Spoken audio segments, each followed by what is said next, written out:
A jar of red jelly beans and blue jelly beans has a ratio of 1 to 1, and 30 of the beans are red jelly beans. How many beans in total are there in the jar? It says our ratio is 1 to 1. The first jelly beans they mention are the red jelly beans.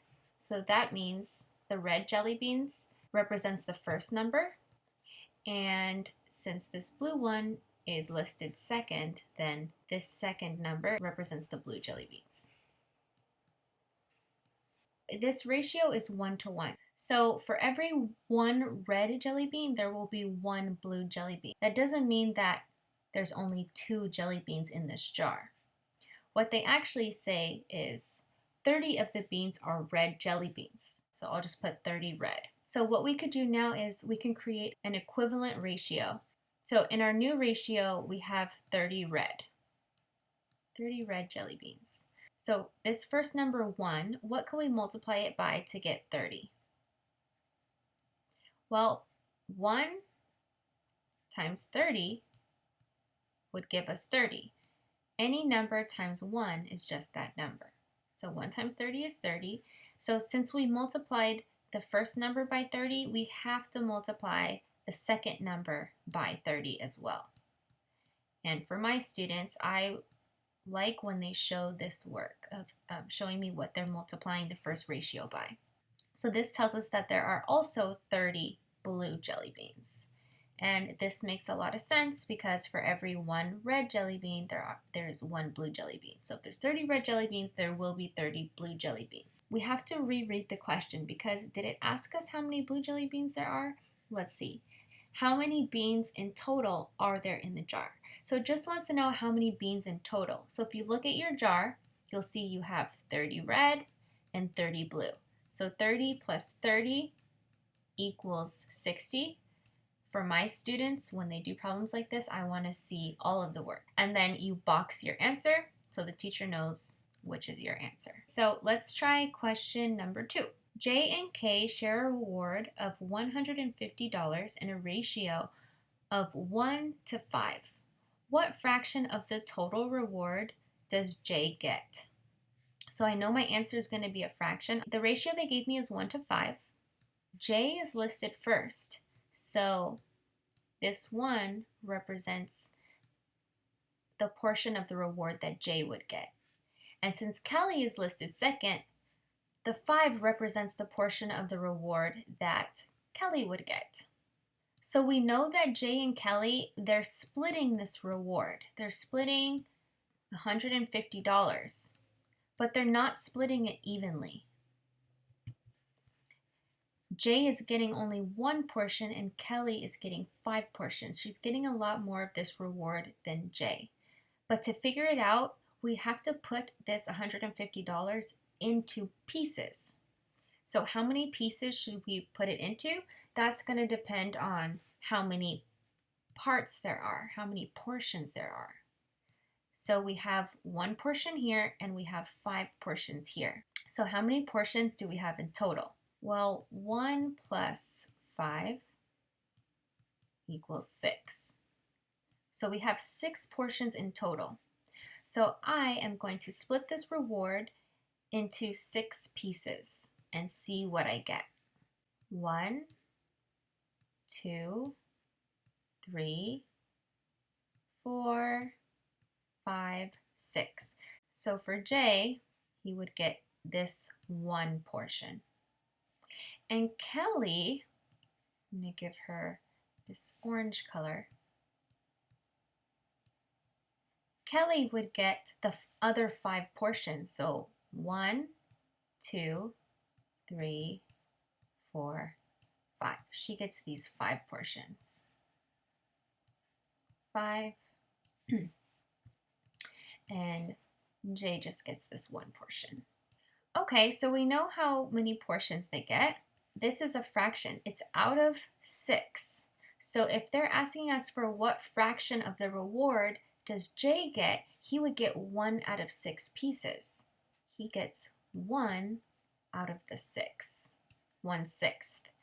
And if we want to know the actual amount that is, what is 1/6 of 150? we can do a division problem. We could take 150 and we can divide it into these 6 pieces to see how much of the $150 should go in each piece. It has to be the same amount in each portion. So 150 divided by 6 equals 25. So that means there's going to be $25 in each of these portions. How much of the reward does Jay get? He gets 1/6. So if you were to multiply 150 times 1/6, you would get 25. Jay gets $25. And if you were to multiply the rest of the portions, so that's 5/6, 150 times 5/6 would equal 125. And if you were to count these, 25 plus 25 plus 25 plus 25 plus 25, that is Kelly's portion. She gets $125, whereas Jay only gets 1/6 of the $150. He gets only $25. This question was just asking us for a fraction, so we got our answer. It's 1/6. Number 3. London has nickels, dimes, and quarters in the ratio 8:1:2. If 22 of London's coins are quarters, how many nickels and dimes does London have? Well, let's list our ratio in the order that they already gave it to us. 8:1:2. It says nickels, dimes, and quarters. So that's how I'm going to list it here. These are nickels. These are dimes. These are quarters. Just abbreviate it there. Well, we just have to make an equivalent ratio. So we have to ask ourselves, if this is the original ratio, what is she multiplying quarters by to get to the new quarter amount? Well, 2 times 11 would give us 22. So now we know that we have to multiply all of the numbers by 11 to get the new numbers in the equivalent ratio. So multiply 1 times 11 and also multiply 8 times 11. So 1 times 11 is just 11. And 8 times 11 is 88. So in our new equivalent ratio, we would have 88 nickels, 11 dimes, and 22 quarters. When my students are doing this problem, how I would like for them to show their work is showing the first ratio, listing the names of what each of these numbers represents, and then showing me physically what they're multiplying each of the original numbers by to get the new numbers in the second ratio. So our answer is 88 nickels and 11 dimes. And I would want them to box that answer. Okay, we're going to move on to number 4. The ratio of girls, that's the first thing listed, to boys, that's the second thing listed, in Miss Clark's math class was 3:6. There are 9 girls. How many total students were there in the class? So we know for every 3 girls, so I'm going to write that here, for every 3 girls, there are 6 boys. Now, I know that we were always showing how to find the next ratio by multiplying, seeing what can you multiply by to get the next ratio. But another thing we could do is we could add the same amount to each number each time to keep getting equivalent ratios. For example, I know for every 3 girls that there's 6 boys, so I can add 3 more and I would get 3 plus 3 is 6. And then to this 6, I can add 6 more and I would get 12. So an equivalent ratio would be 6 to 12. So then I could add 3 to the 6 again and add 3 more girls in the mix, and then that would make it 9 girls. And then I would have to add 6 more boys as well, because for every 3 girls there's 6 boys. So this would be 18. And then if you look at the problem, we've actually found our answer now, because it said there were 9 girls. So if there are 6 boys for every 3 girls, then there would be 18 boys. The question asked how many total students there are in the class. So their final answer would have to look like 9 plus 18 equals 27. And then they can box the answer, 27 total students, and that would work just fine. Okay, let's start number 5.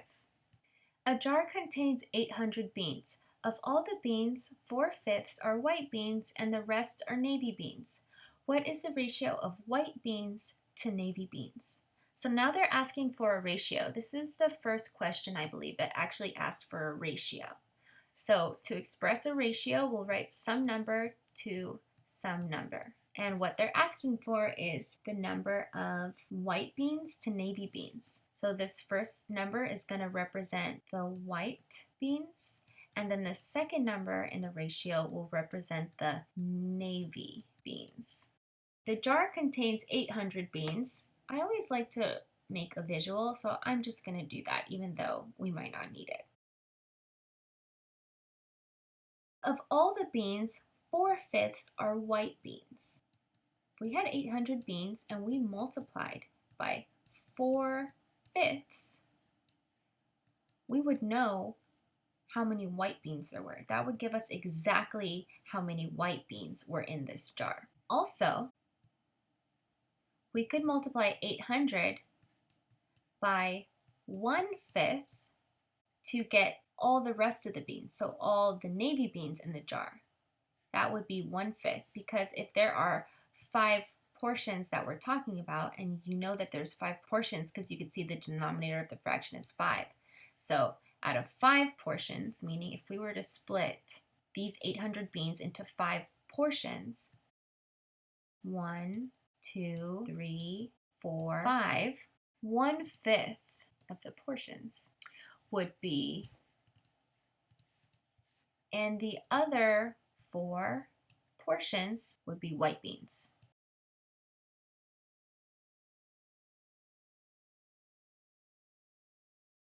Okay, and luckily they already gave us the denominator of 5, so we knew how many portions it was out of.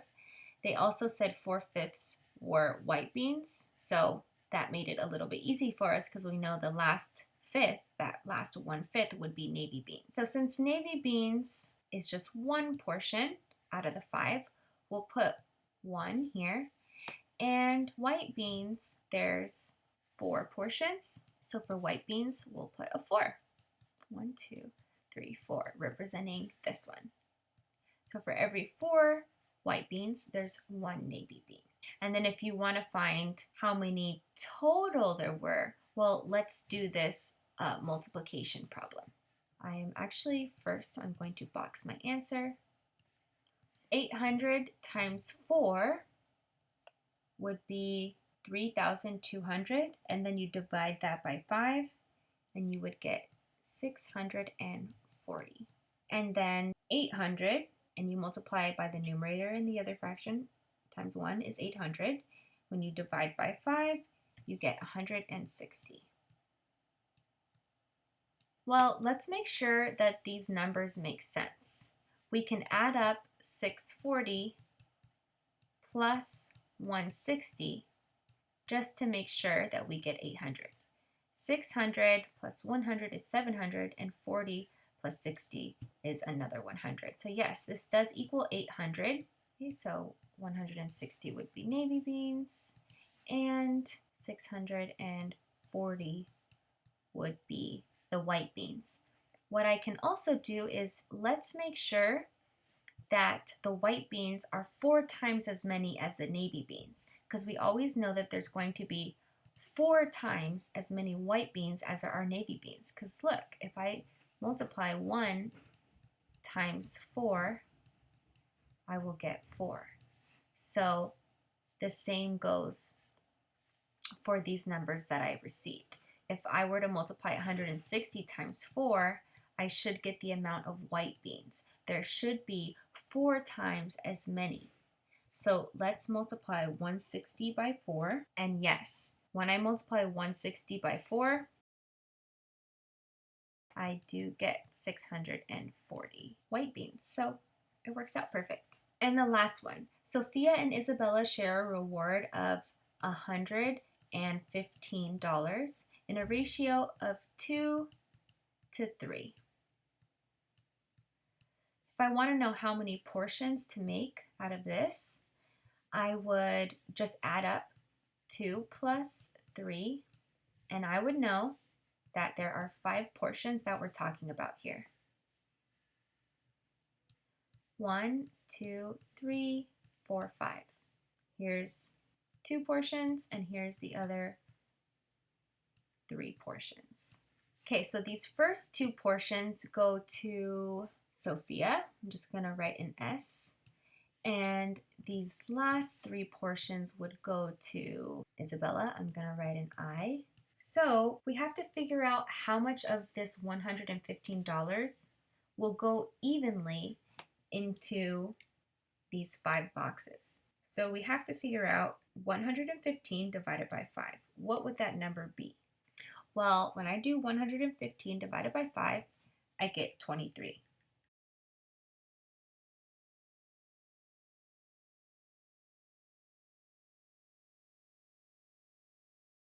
And that means 23 plus 23 plus 23 plus 23 plus 23 equals 115. Or that 23 times 5 equals 115. In these portions, we've covered all of the money that was possible. And now we know how much money Sophia would get from that portion. She would get 23 plus 23, so she would get $46. And Isabella would get 23 plus 23 plus 23, so she would get $69. So if we add 46 plus 69, we should get 115. We just found the exact portions that they all received. We also know that these portions, there's 5 of them, so it's out of 5. So Sophia would get 115 times 2/5. That's her portion of the reward. And that should equal this number here, 46. 115, and you multiply it by 2, you would get 230, and when you divide it by 5, you would get 46. So that's perfect. And then if we do 115 times these last 3 portions, 3/5, 115 times 3/5, that should give us 69, which is how much money Isabella got. So 115, and you multiply it by 3, which is the other number in the numerator, you'd get 345. Then you divide by 5, you would get 69. But this question said, what fraction of the total reward does Sophia get? So it's asking for that fraction. So the fraction of the total reward that Sophia gets is this, 2/5, and that would be your answer.